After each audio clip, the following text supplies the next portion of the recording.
I always thought like apple pie in America, right? Yeah. Like if I'm right, I win. Yep. No. If you have money, you're likely more to win. So when it came to lending, I keep great relationships. Form the relationship, let them know you're relational being, Yeah. that you're not looking for one loan, you're looking for a long-term history. Welcome to the Your Peak Life podcast. Let's conquer the summit of life and reach the apex of our potential.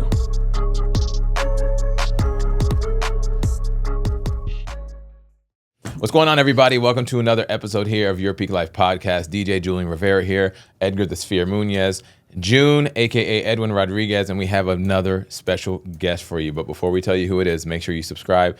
YouTube, Apple Music, Spotify, Your Peak Life podcast. Now on to the special guest, the one and only, he's going to hate that I say this, the mayor of Granby Street, a.k.a. my man, Mr. Bobby Wright, is in the house. How you doing, Bobby? Right on, brother. Thank you.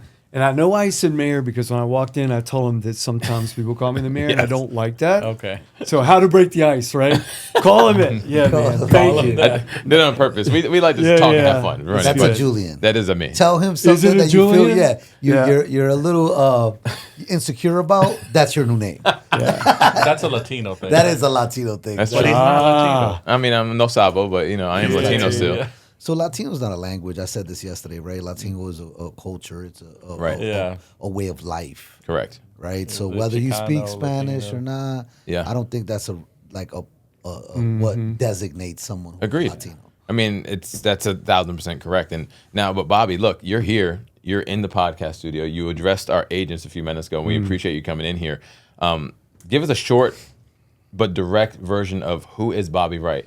How I met Bobby is that I DJ'd at his venue a very long time ago, Granby Theater. I knew of him before that because you were always a trailblazer in just that Granby Street area, the Norfolk area, on just acquiring assets, a.k.a. saving Granby Street from being something new that they were probably at the time looking of making it. In this scenario, it's still the old school Granby Street in the way that it is with a new school flair, and you were the trailblazer behind that. Just give us a kind of a small background on how you decided to start purchasing so much of Granby Street and helping cultivate to what it is today. Old school with new flair. I like that. That might be my new tag. Take it. Anyway, I was just addressing that staff you have there, those agents, and LJ giving he's feeding them. Right. It was fantastic. It really takes me back to things we've done on Granby with our team, and I'm so inspired by it, and appreciate the opportunity to come here, and just really more grateful to meet the people in your world, because if there's something that I love most, and that is every engagement is an opportunity to meet a new friend. So to answer your question, what drives me is people.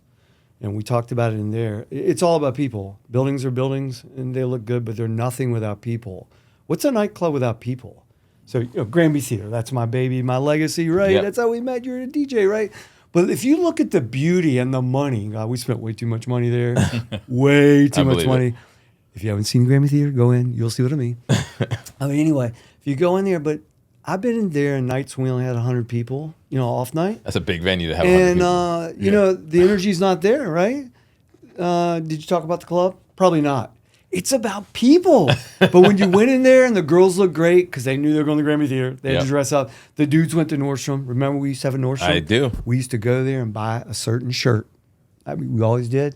It might be because I was guilting them. I was like, dude, you need to go buy that shirt, right? Because you have to create your own economy. So we were about creating our own economy in Granby because there was no economy. There was no culture. Getting to Latino, there was nothing, man.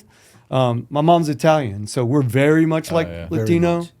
And this side note, this is my theory, only my opinion, but because you brought it up, today divide and conquer is a real thing, right? So how can we divide up people and put them in boxes? All right, so I'm not shaming the word Latino or any of that, or there's some words we use in the Italian culture. I'm not, because that's about being who you are, and you should be proud of who you are. And I don't think the United States should be like homogenous. We're an experiment of bringing people together. But if you go to New York, what do you celebrate? You go to Little China, you go to Little Italy, you go to wherever, right? You don't go to, let's go to the American Bar and Grill. Right. What is that? That's true. No, we celebrate the different cultures. So if you see people like trying to divide and conquer us and put us in boxes, I think there's a purpose behind it. Won't get into that. But on the Latin culture, I think about it because I have a lot of Latin friends. And I always think of my Italian culture as being very Latino in a lot of ways, the passion. So I have a girl on my team from Colombia. Colombia. L-O-M-B-I-A, not you, right? Colombia. Thank you. I was like, girl, you look like my cousin, right? Yeah. If the truth is, she said, well, we really are from Spain and Italy. Yeah. I was like, well, isn't it interesting? So you are Spanish maybe or Italian or whatever you are, and you came over on a boat, and now you're in Colombia. And now all of a sudden you're put in a box as you're something different.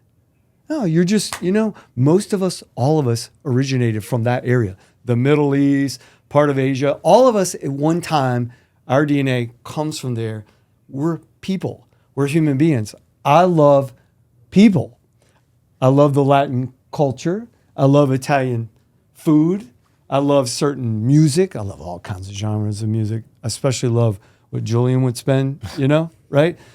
But when you get it down, I'm not dividing you for it. I'm celebrating you for it. Right. But what I really celebrate is you are alive. You're a human being with free will. Animals don't have free will. We do. Yep. We have passion in the heart, right? We have certain DNA that might come from our parents or it's God-given that drives us towards excellence and to do what is on our heart. And sometimes we don't know why it's there, but it's because there's a plan for us, right? I believe there's a plan for everybody on this planet. And it's interesting when you're doing your plan, if you know what I mean by that, like you're in your groove, you're in your flow. We use these terms. Don't you feel good? Yeah. Right? all day. Don't you? Damn You right. know when you're a duck out of water, right? Yeah, and everything gravitates. to Yeah, It does. exactly. Like success comes easy. You're not fighting for money. The bank's going, hey, everyone, I love what you do. Can I invest in you? Isn't that In a you. much better story? Keyword you. Yeah. Right. Thank you. Yeah. Yeah. Versus you going to a lender and go, I want to share my story with you. Yep. And I hope you like what I do. And then they give you a sheet and you start checking boxes. And as you check boxes, you realize you're a number. And that doesn't feel good to anybody's heart. Very transactional. Yeah. At that point. And you're saying like your heart, your people person, that was really let's just call it what it is, the heart and soul behind pushing that vision to come to life, because your passion and your vision has really gotten you where you're at, because you can't do it by yourself. We are a firm believer that we're all Superman, but we can't do it without the team around him, right? Because he even has kryptonite to bring him down. So what do? You bring the team with you. You bring the Avengers with you. You bring the Justice League with you, right? Exactly. You bring everybody with you in a way, but there's sometimes it works, sometimes it doesn't, right? Yeah. We've all experienced that. I've said this before and I'll say it again. I make friends in business. I don't bring friends in business. And I only say that because I want to respect both sides of the coin. And now when you're in that world and you've developed what you've developed in the vision of just, excuse my language, eating shit for a long time to get to that point that, all right, now I'm here, but I still want to fucking go. Yeah. Right? So now you're here. You've been here for a while, right? I'm gonna put a feather in your cap, but you've never been complacent. What is the drive to continue to want to go instead of just, I'm good. Like I'm here, I'm well, but I want to keep going. What keeps you going? I think the drive again is people. Because every time I just met your team today and I want to come back and hang out with you guys. So I am driven to learn more about Iron Valley, right? Not because you do real estate. I do real estate. Real estate's it's property. It's real estate. But when I meet you and I hang out and I see these people, I saw them engage with LJ and I complimented your team because it's so unusual for people to literally look you in the eye still and say, I hear you. I appreciate you. I want what you're sharing for me and it's of value. So when I meet a new person, I'm always looking for a new friend. My next meeting with the lender and all that stuff, only one person I know, the others I don't. I'm a little nervous and I'm excited. The nerves are natural, right? I'm like, well, will I say the right thing? Yeah. I got to zip it. I don't want to say too much. You're kind of painting that picture. But then the other part is like, who am I going to meet? Then when I peel that onion, right? So banker is how I get to meet them. Then I find out they love pickleball. The next thing I know, man, the CEO of Dominion Enterprises, I kind of mentioned that out there. I think I did. that wrote the letter about Urban Outfitters, Yep. which helped us get Urban Outfitters. You know, the CEO has a daughter going to New York. That's good stuff if you are on the board of Urban Outfitters, right? So that's how we played that. But it wasn't a lie. It was the truth. He heard about it. He said, how can I help? Yep. So he ended up coming on core class. Imagine that. Next thing you know, we're in an office sometimes sharing life. That's when it gets real, Yeah. right? Because a lot of this is a facade. You got to fake it till you make it, all that kind of stuff. We all do it. We all put that facade on. I'm Mr. Iron Valley today. But the truth is we're people. And this is a hurting world, and it's always been hurting. And as an empath, and I feel like a lot of you guys are empaths, or at least sympathetic, because I feel some really good energy. I don't feel like a wall. I feel like a connection, like your energy radiates and people feel it and then they respond. It's contagious, Yep. right? That's a compliment, by the way, if you're not taking that. For those of you out there in the land listening, that's a compliment, right? This energy is real. Your heart radiates 25 feet out. That's real. The mind doesn't, only 10. Yeah. The heart. So when you walk in a room, you go, my guts, I could cut the room, the tension with a knife. You've heard people say that. Yep. It's because that you are truly feeling the energy. So when I go and I meet a new person, that's rewind the tape.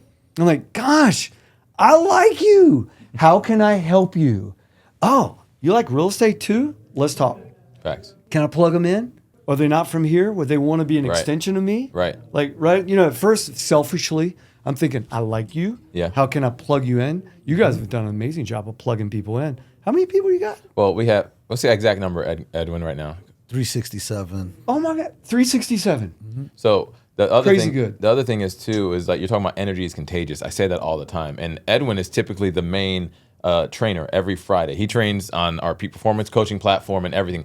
LJ is a trainer as well. Like if I had to put the number 1, 2, and 3 is, and not in any particular order, but Edwin, LJ, and Mike are the 3 main guys that can train. I can do it, but I'm a strong number 2. Edgar can do it. I'm a strong number 2. So we tag ourselves in when we need to. Right. But you're talking about energy. This effing guy right here, Yeah. we call him like the little small pit bull from Miami, but he's from Virginia Beach, love right? it. Because Yeah, he he did sing definitely like gets that. I love proud Pitbull for anyway. training. He came Right. to Granby 100%. Theater once. But it helps because he's a retired senior chief from the Navy. He's trained and led for a long time. So when we're talking about contagious energy, when I see Edwin up there, aka his nickname's June, when he's up there, he just controls that crowd. I feel he controls the crowd how I can control the crowd when I'm DJing. That's what I feel when I see and I watch him train. nice. But it's Appreciate because it's all true. What a compliment. But when I see that and I do that, but then you lead by that example, so that empowers me to like, you know what, I can do that shit too.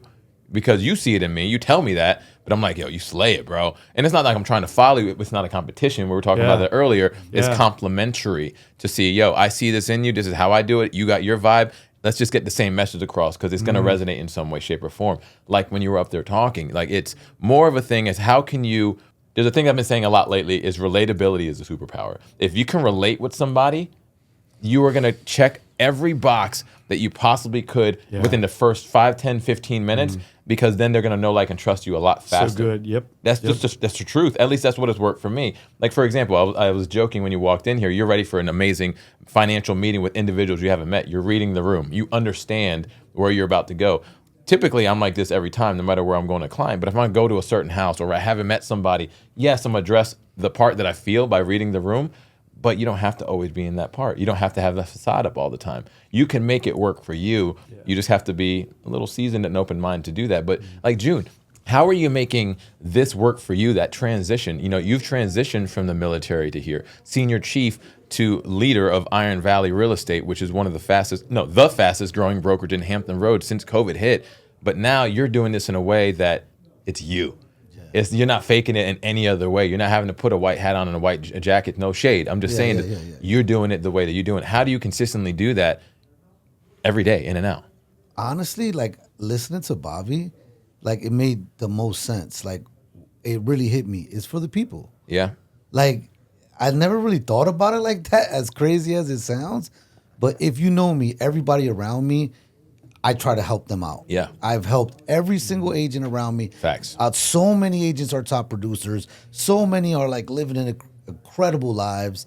And I think that's really what it is. So when Bobby was up there speaking, I had like he had my attention because I felt like he cared about what he was telling us. Right. Right? I felt it. And I think, and I kind of felt like, hey, when I'm up there, I imagine that's how people feel. I agree. Because he cares. Correct.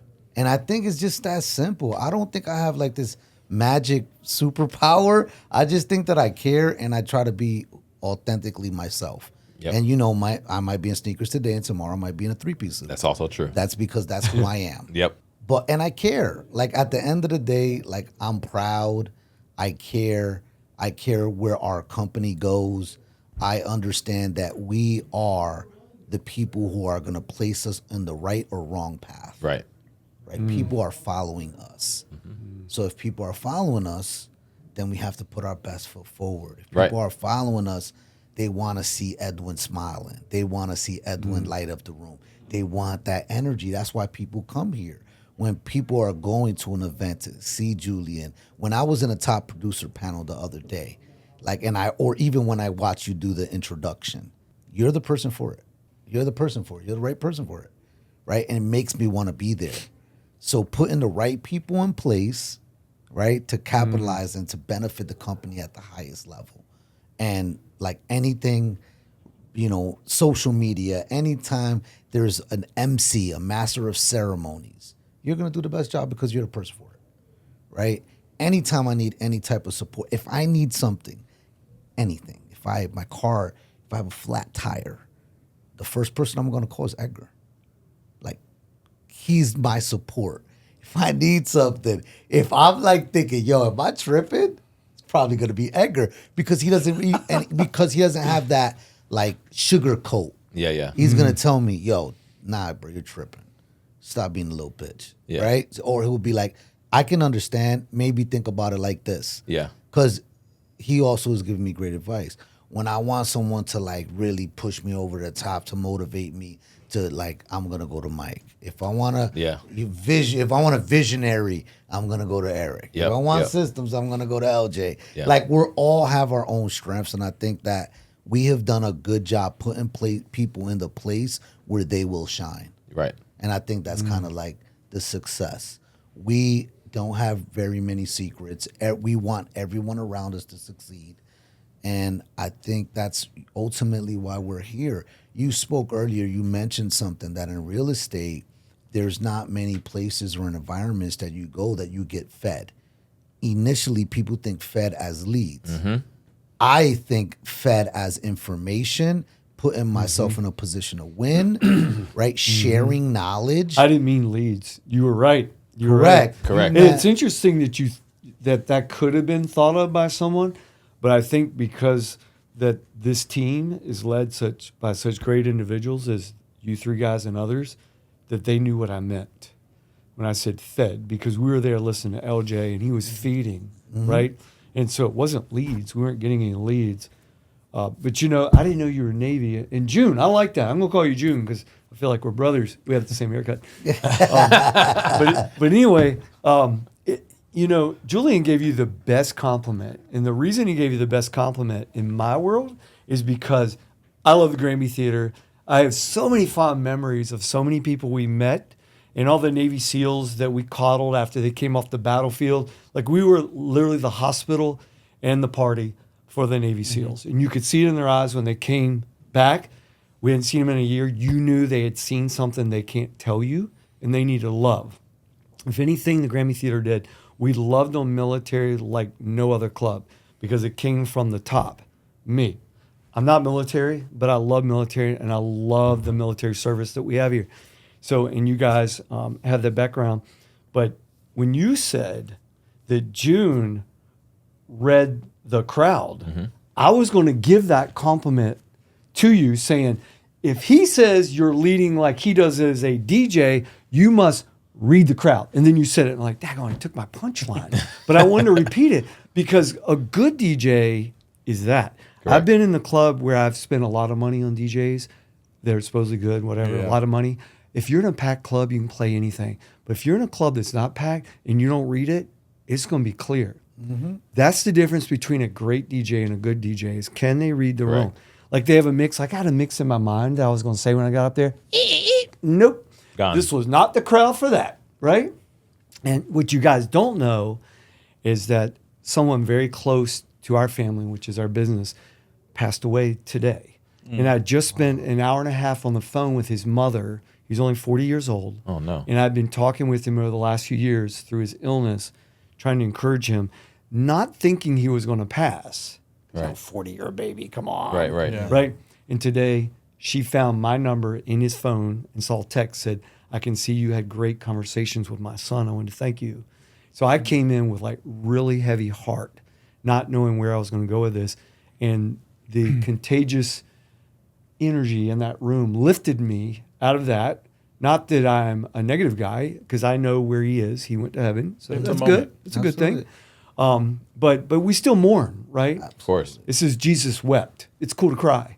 But anyway, another thing you guys said, this interview is really easy for me, by the way, because I feel like in so many ways that your team is so much like the team I like to put together. And my team has morphed over time, Yeah. right? Through '08, which, and then COVID was, oh my God, MMA on us. COVID was about, literally, grace of God, I'm here. Yeah, that I have for the buildings and commercial all that side, stuff. right? No, it was Residential was booming. but horrific. Not just that. I actually had my first commercial deal during COVID, Did you? but it was a Good for vacant you, brother. building, but it was terrible because what are you gonna do with this thing, Yeah. right? Nobody wanted to get commercial buildings at that time. If you had the money to just sit and wait, you would have won. Or like anybody would have won in that Anybody scenario. would've won. Right. You know, it's the saddest part, and it's just about the system. And I feel like in a podcast, this is where we talk about things like Yep. this. Is in business, especially young business people. Like I came in business full of passion and vision and all that stuff, wet behind the ears, as they say. I was called that, and I was like, "What's that mean?" Now I know. Green, wet behind the ears. Yeah. Naive. I'm still a little naive.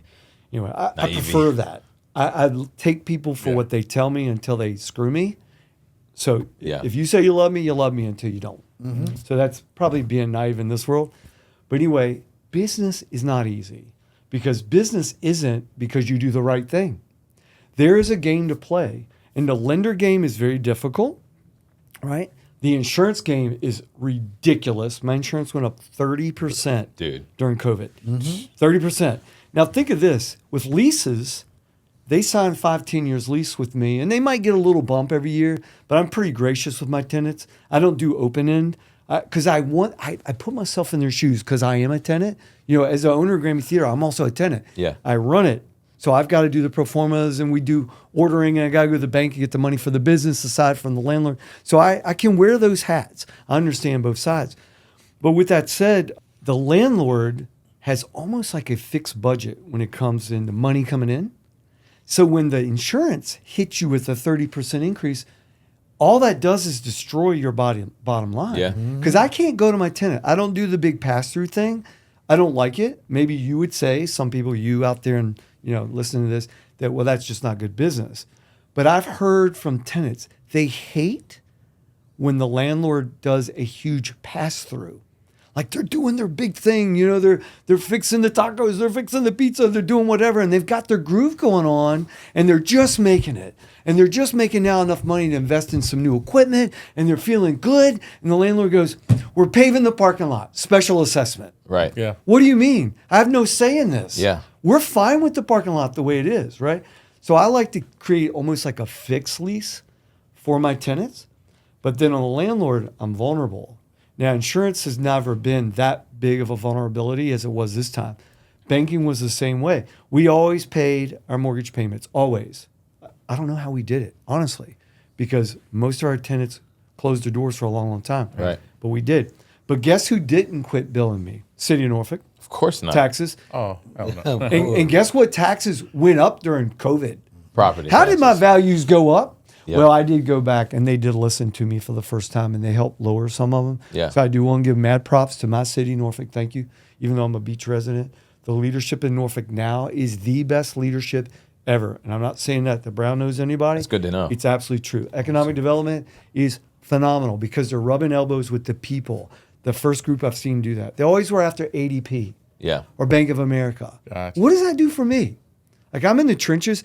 Give me some love. Yep. Right? Small business. Yep. What is the backbone of America? What built business. America? Small You, business. me. Right? And Edgar's We're not cousins. Bank of America. What's that? And, like Edgar's and Edgar's cousins. Sorry. So Well, mine too. Oh, I'm Mexican. That's what he means.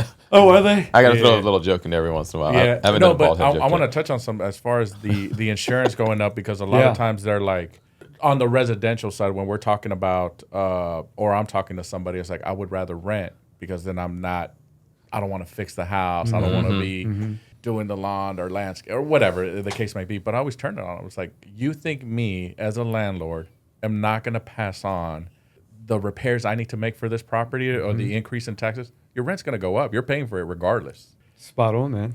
Like, Or how about the they don't trend? understand that. How about the trend? Hampton Roads is a little resilient, Yeah. but the trend around America is rents have gone way up. What has Yeah. happened to our rents? Yeah. I would suggest to you it's been all opportunity. Well, that's what I tell them. I was like, sure, you don't have to spend $500 to $700 on that new stove that was broken. Yeah. But you're gonna feel it next year when that lease is up. Oh, yeah. Right.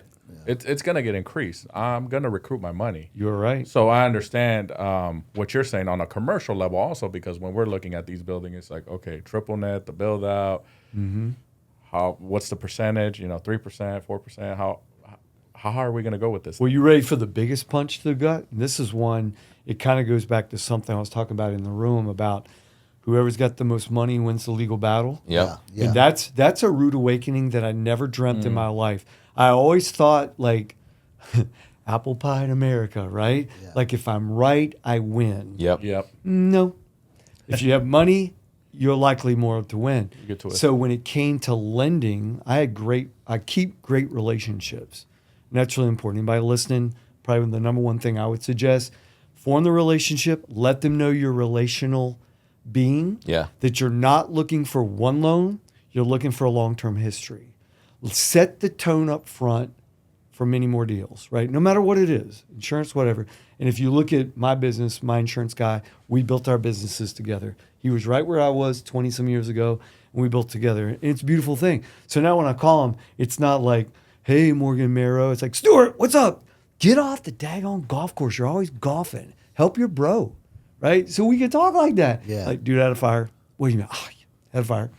So, you need to be able to talk real like that. Yeah. Because we don't talk with checks and boxes. That's true. But in lending, during 2008 and also during COVID, we had this happened twice. And for it to happen so close within, 13, 15 years of each other, it shows you that you can't look at history as a crystal ball. Because this didn't happen much back in history. World War II or War I, that's big. When you have World War, everything, none of that counts. So I always pay in my mortgage payments on time. Really important, on time. I always pay on time.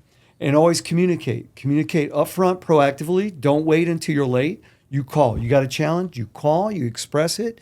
You tell them how grateful you are, and you hope they can help you. Right. They will. They're people. They want to help people like you. They build their business on your back, so they want that.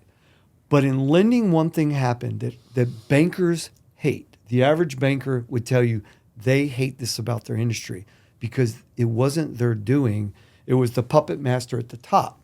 They were calling notes, not because you were Yep. late, not because your collateral was reduced in value, not because you lost tenants, although maybe some people did, because their balance sheet was upside down. Yep. So then, we'll get into the federal side. We're not, but if you get on the federal side, there's some things. And so then they call the note.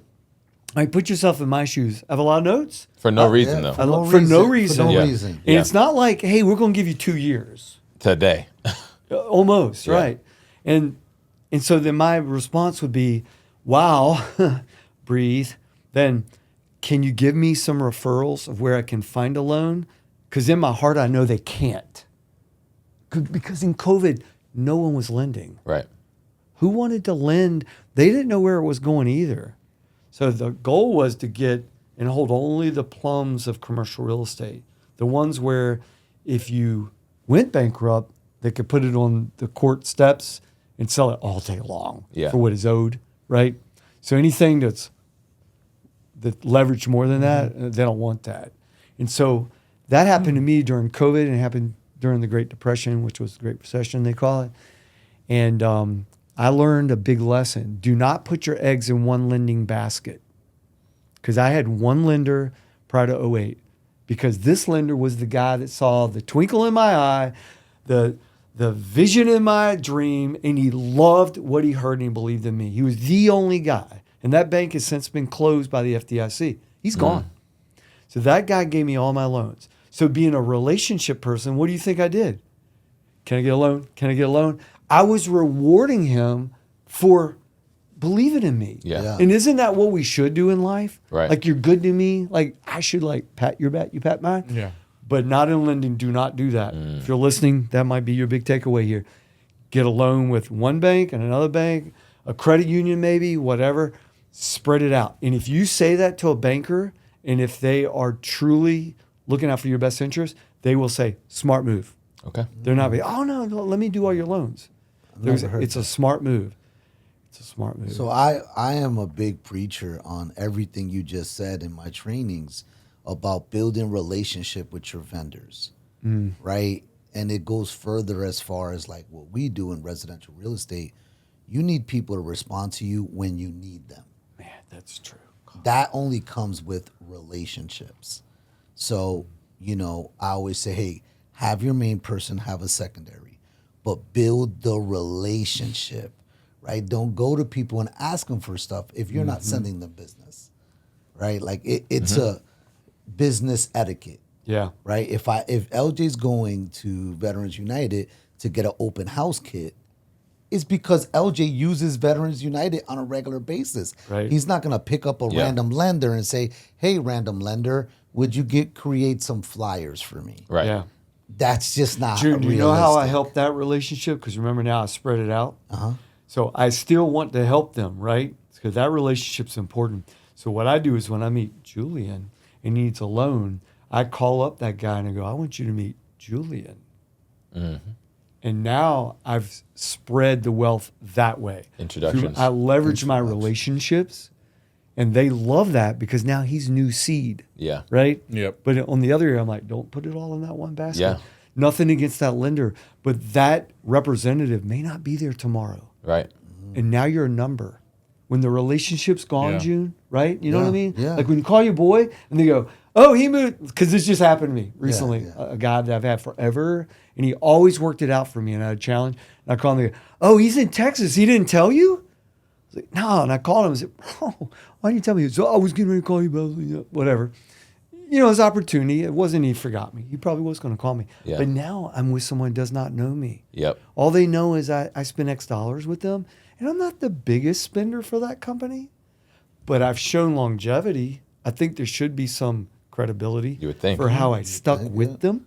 Because, you know, I can spend my money anywhere. Yeah. You need to prove to me every day that I spend my money with you for a reason. I want to share something with you, June, just said about relationship that just happened to me this year. Because I'm like you about relationships. Stick to it, stick to it, stick to it. But I do expect a certain return of respect. I call it respect. If you respect what I've done for you and I respect what you've done for me in the way of business, let's say we don't drink beer together. So we're respecting each other for you're a great lender and I'm a great borrower of money. And I always pay my bills. And every now and then I refer you over to another person, right? So we respect each other. And then all of a sudden you call one day, and this has happened on 2 occasions recently. And I get the same person, but he can't do the same things for me anymore. Like he says the right words. It's still him. You can feel it. But there's no follow-up. And you're like, excuse me, didn't we have this conversation? I'm used to you following up. Oh, yeah, I'm sorry. The kids were sick. Okay, no big deal. They take it for granted. And then a week later, again, well, people do when they get familiar with each other. And that's a really hard one. And I'm probably guilty of that. But life happens.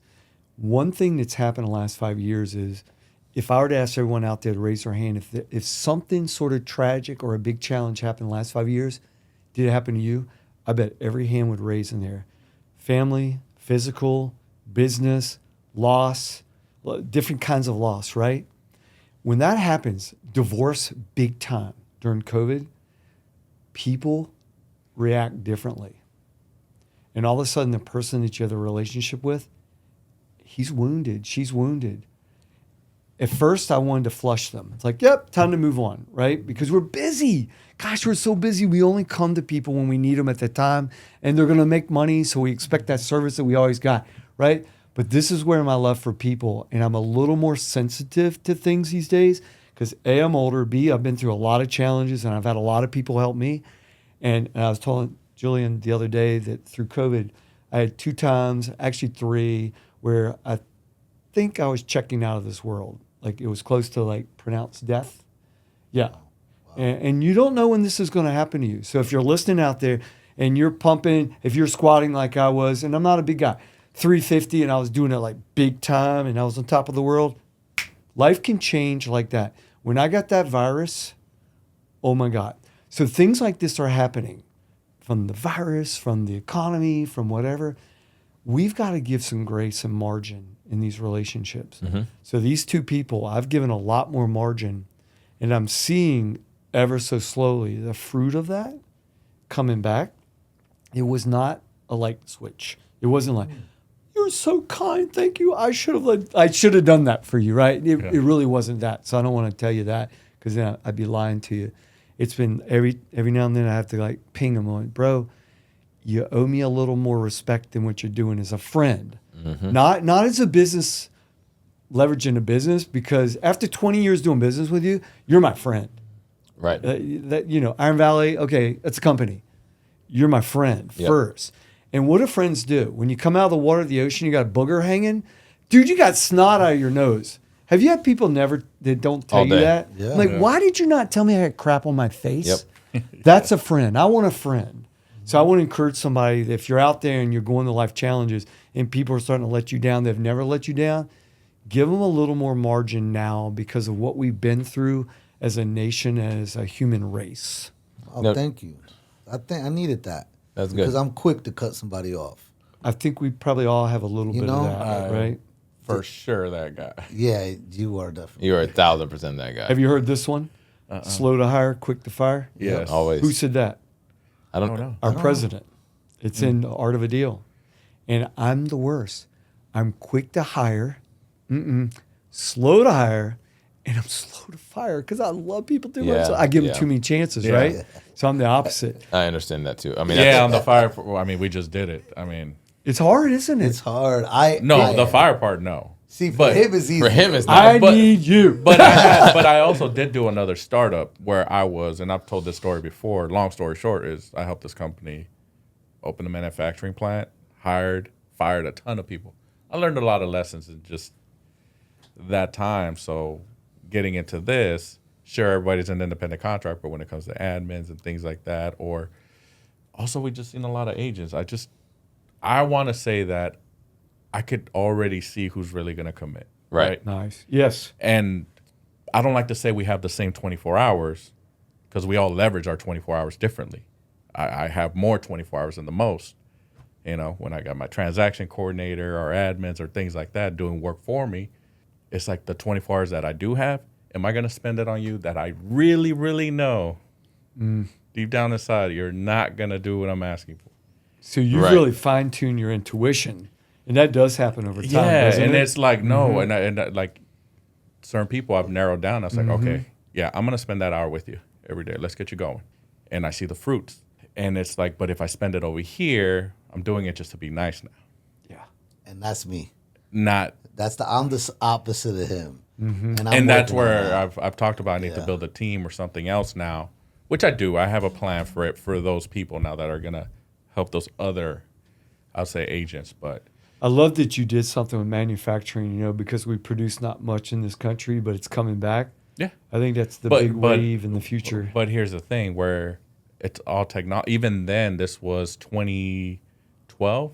Everything's technology, right? All the machinery, all the weights, everything. It was a 5-man crew doing millions of products. And I'm just sitting in an office by the time everything was built out, putting the parameters in. What are we creating today? Wow. Oh, soft chews, this ounces, whatever. Boom, boom, boom. Set the parameters. They're out there just testing, making sure all the weights are right. Yeah. The other people are making sure the mixes are right, the proper bags and labels are going through, and then 2 people at the end bagging everything up and boxing it and going out the door. Things have really changed, haven't they? And I'm sure they've gone way it's more. getting ready to change. Automated. way more automated, more robots. Elon says by Christmas we're going to have new materials we've never seen that are stronger than steel. I just read this podcast. This AI is creating new materials. Well, us being in the military, I mean, you know, every car now has a heads-up display. We were looking at that stuff in the 90s. Correct. Right. Yeah, the military's led. But it's new to us. Ways. It's new to civilians. It's new to. All this stuff. Yeah. It's like, no. Bobby, I got a quick question for you. So, what is you talk about your team a lot? Yeah. What is your team like? How many people are a part of your team? Brokerage like, team. you know, is it teams of you have a team for this, a team for that? Well, my teams have changed. When I really started on Granby and I was pushing on the commercial development, and that was a heavy lift because what I was attempting to do is put properties under option. I was attempting to do it under option for free. Mm-hmm. So it really had to sell my dream, right? But it worked. There was a lot of immigrants on that block, and everybody's like, oh, they'll never sell. They don't sell. They don't sell. And I guess it shows you that if someone really sees your heart, maybe they will sell. So my first immigrants were from Vietnam, and they were never going to sell. And we sat down, and the guy treated me like his son. And so I was able to put it under contract so then I could work my pro forma and get with the contractor, get with the architect, my quarterback, the architect, and then go to a lender with all that mapped out, showing them how I was going to do it. But it was hard because lenders still then did not believe in Granby because the city had sold us out, that everything was going to be demolished. So that team was big and it was all in-house. So when I was selling the condos, I think we had the boiler. What's that movie, The Boiler Room? Boiler Room. Yeah, we're around. Remember, we kind of look like that, white shirts. We're like, big and old day. Well, it was fun. They were all Navy. Almost all of them were Navy. And a lot of them were Navy SEALs or search and rescue swimmers. I was the only non-military. Yeah. I felt like you, June, because I really should have been in the military, and I love that camaraderie. We're in it together to win, and no one gives up, and you got my back. All that I had not seen in private sector, right? Because military teaches you that. Like, I don't know how it's taught, like if they just drive it in or it just happens because you're in the trenches together. It doesn't matter. It's exactly that. It's you're awesome. seeing each other in the most vulnerable places, in the showers, just sleeping next to each other. Yeah, you're all away from family, by yourselves. You have no crutches. Figuring it out. Yeah. Right? No dad to whine to. Yeah, no one else to cry. And we don't care about your emotions. Yeah. The mission's man up. priority. Yeah. So that team was my team, one, right? Then when we started the businesses, the Granby Theater, that ended up being 150 employees at its height. And that's a lot of people that smile in your face and say all the words that you need to hear and then stick a knife in your back and steal from you. Yeah. If you're listening and you worked for me, I don't mean everybody, but a lot of people that I thought were my best friends, I found out later they were really not my friends. I had a machine and they were milking the machine. Yep. So that was a machine. Then the fitness club was, I had a tenant that would move from Virginia Beach to open the club. I was doing the build out. The landlord borrowed about $1 million to do a build out, blah, blah. We were all excited. This was going to be the thing to bring people downtown early in the morning to work out, stay late. They were also going to buy all the food in the restaurants that we were getting. Mm-hmm. Do you see my vision of the Monopoly board? Absolutely. And then right before it was to be open, one of the contractors didn't pay a laborer $20 for that day. What'd the laborer do? Set my gym on fire. What? Set the gym on No fire. way. We had 250 pre-sold. 6 months later, we were not open from smoke damage. And then because of the delay, the business ended up having to file bankruptcy. The bank called me out of the blue and said, hey, do you want to own some fitness equipment? I said, no, I have a tenant. They go, no. Your tenant's filing bankruptcy. Would you like to own their equipment? I was like, I love fitness. I did not want to run a business. I don't know if you know that. I never intended to open the gym. So then I got a couple buddies and we did it. Talk about a lost leader. You want to lead by the heart? Fitness is great. You want to make money? Good luck. If you're One Life Fitness, they're my boys. So we want to run a pickleball place. Is that in the future? What's going on? Let's talk another day. I'm serious. I definitely do. You know, when you guys mentioned June, I was going to say something after this.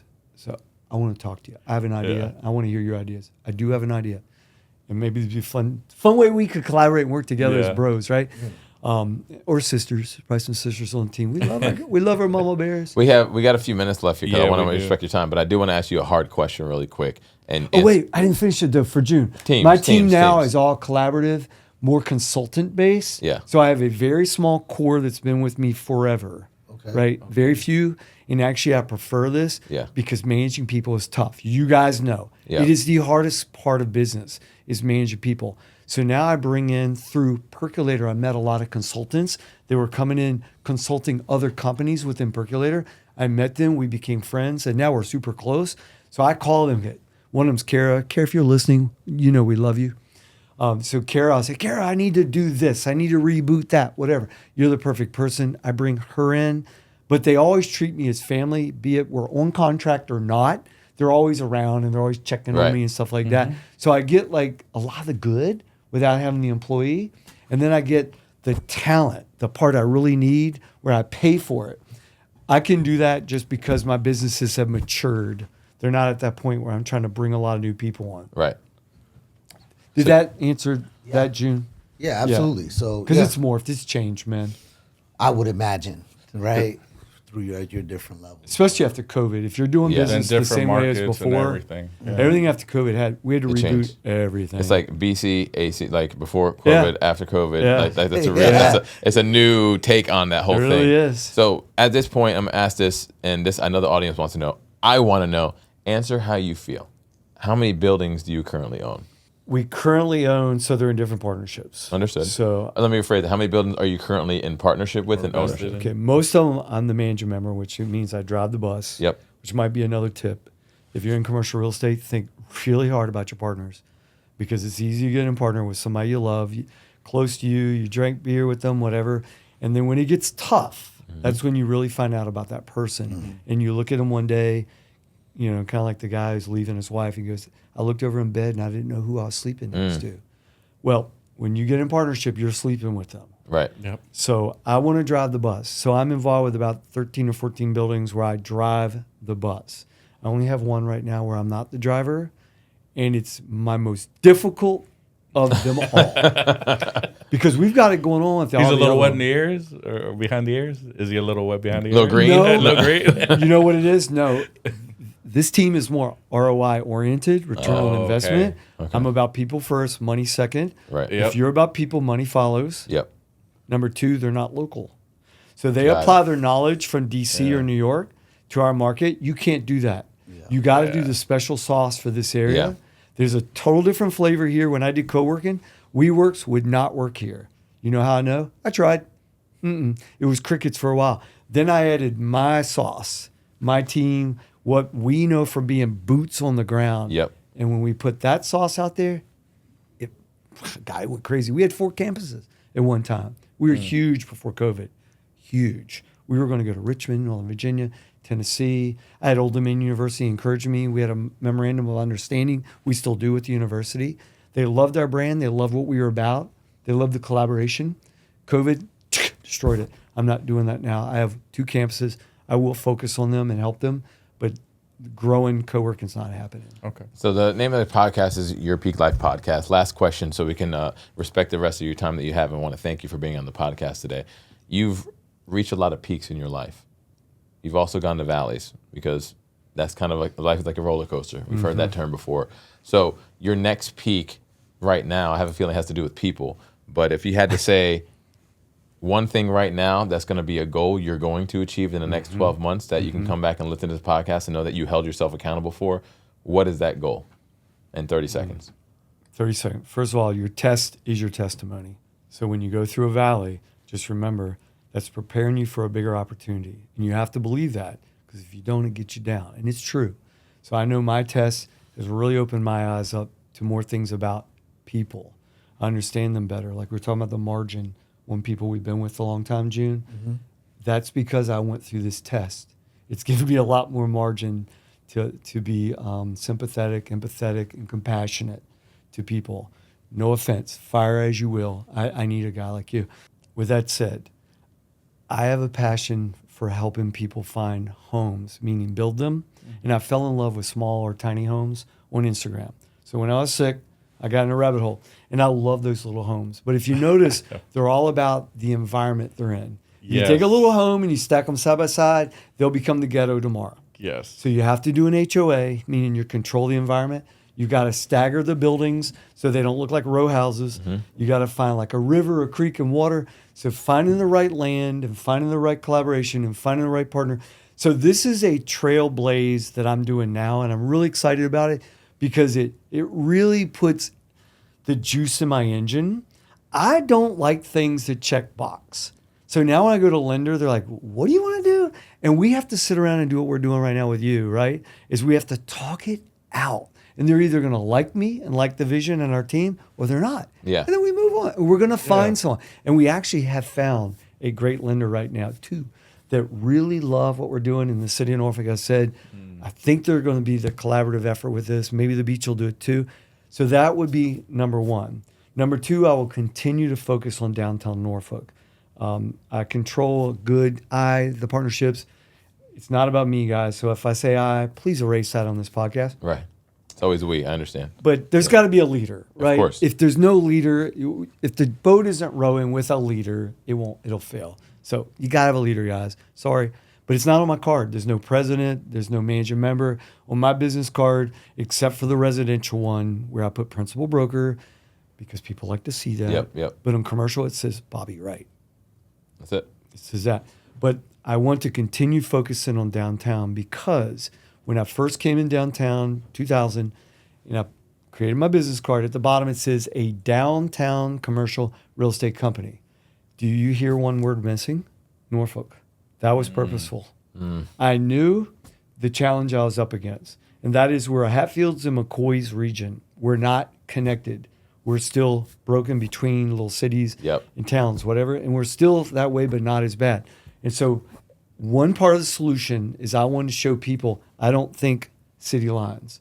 I live at the beach. My businesses are primarily in Norfolk, and I'm all about the 757 or Hampton Roads or Tidewater or whatever you want to call it, South Season, Virginia. We do have a complex here. We don't tell our story well.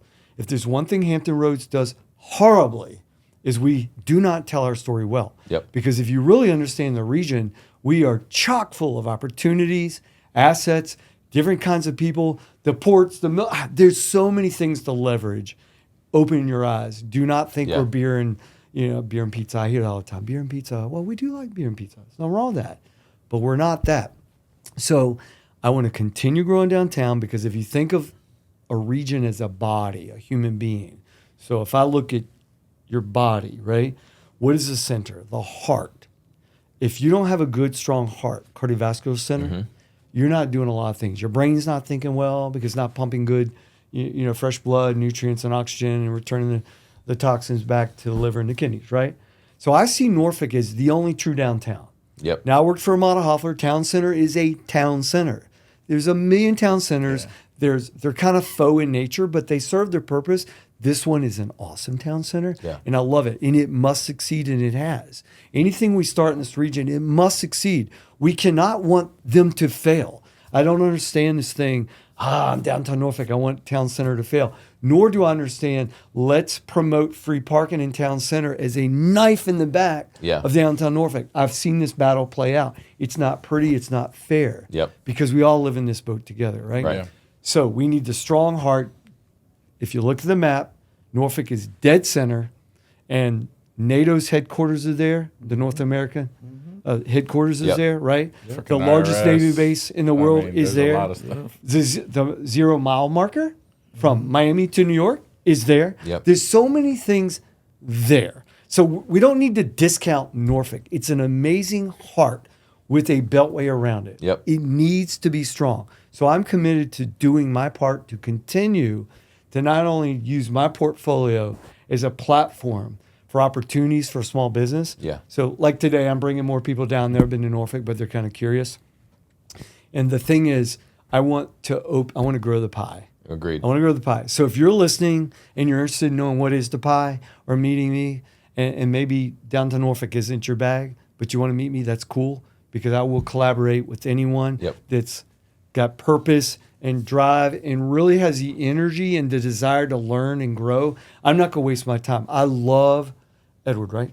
Edgar. I'm sorry, brother. No, you're right. Edgar, because it was Edwin. Edgar. I was like, oh, Yeah, this- It's actually too many new It's people the that like sphere. that. The sphere. Just remember The the bone sphere. head. Yeah, Oh, I there you like go. that. It's easier Yeah, that he way. And we thinks all have about the that, same look at that. haircut, so I feel this connection. It I is. love this connection. Just cut it a little shorter and you're in, bro. Seriously. Yeah, he already looks like the Predator with that big old forehead. I tell him all the time. You know, it's all about freedom. I'm hanging on for dear life, guys. This is freedom right here. I love my I don't brother. comb my hair. I don't get up and worry He about it. doesn't right? cut it. He looks more like Alf. Like, You know, it's crazy. I've never been in a room with 3 against 1 on this one. I got you. So I'll shut the fuck up now on that part.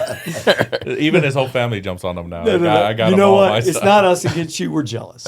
Your hair is beautiful. said it. Your Yes. hair is beautiful. I got you, Edgar. The rest of our lives, all right? Listen, when I was younger, Italian, I had the rolling locks. You ever Yep. seen like King David or whoever was Yes.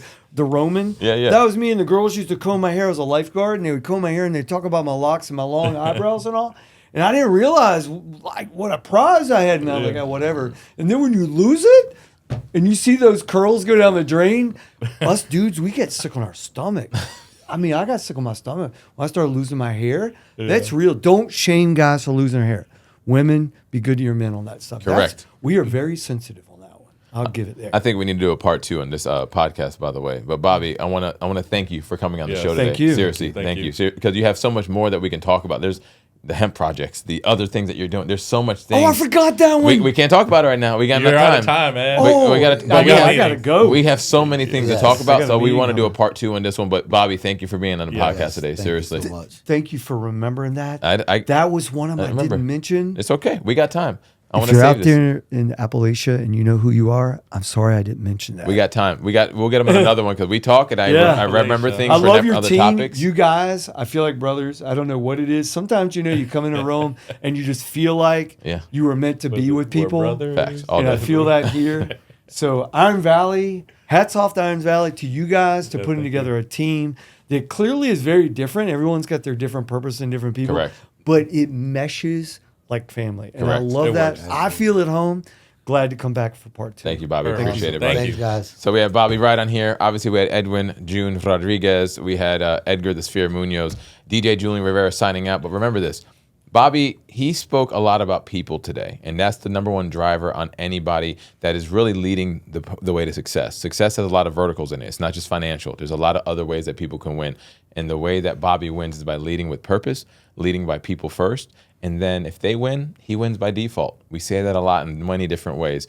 Apple Music, Spotify, YouTube, subscribe. DJ Julian Rivera, signing out. Peace.